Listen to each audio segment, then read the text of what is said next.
Hi friends! మీరు కూడా ఈ నెల కరెంట్ బిల్ చూసి షాక్ అయ్యారా? సో, అయితే వీడియో స్కిప్ చేయకుండా చూడండి. దీనివల్ల మీకు యూనిట్స్ రేట్స్‌పై కొద్ది నాలెడ్జ్ అయితే వస్తదనమాట.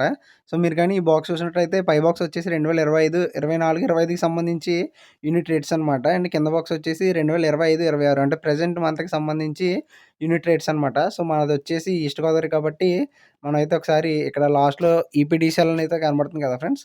సో, దీంట్లో అయితే కంపేర్ అయితే చేసి చూద్దాం. ఓకే.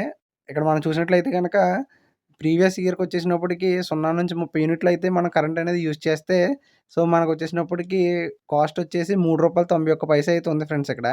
అదే విధంగా కింద గనక అంటే ప్రెజెంట్ ఇయర్ గనక చూసినట్లయితే ఇక్కడ చూడండి 0-30 యూనిట్లనేది కరెంట్ కాలిస్తే మనకు పడేది యూనిట్‌కొచ్చేసి రూ. 6.29.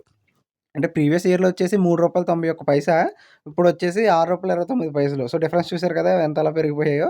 అండ్ ఇక్కడ నెక్స్ట్ వచ్చేసినప్పటికి 31-75 యూనిట్లయితే కాలిస్తే గనక మనకి యూనిట్ ప్రైస్ వచ్చేసి ప్రీవియస్ ఇయర్‌లో రూ. 4.57.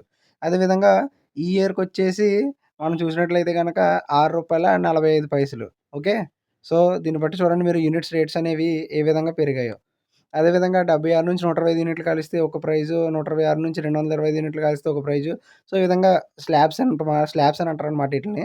సో, స్లాబ్స్ అంటే ఏంటి? కరెంట్ బిల్ అనేది ఏ విధంగా మెజర్ చేస్తారు? అంటే ఎంత నుంచి ఎంతకి ఒక రేటు, ఎంత నుంచి ఎంతకి ఒక రేటు ఇవన్నీ నేను నెక్స్ట్ వీడియోలో అయితే అప్‌లోడ్ చేస్తాను ఫ్రెండ్స్.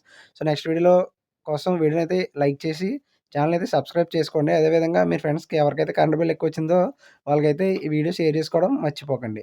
నెక్స్ట్ వీడియోలో వచ్చేసి కరెంట్ బిల్ అనేది ఏ విధంగా తగ్గించుకోవాలంటే యూనిట్స్ అనేవి ఎలా బ్యాలెన్స్ చేసుకోవాలో అయితే చెప్తాను. సో, వీడియోనైతే లైక్ చేయండి.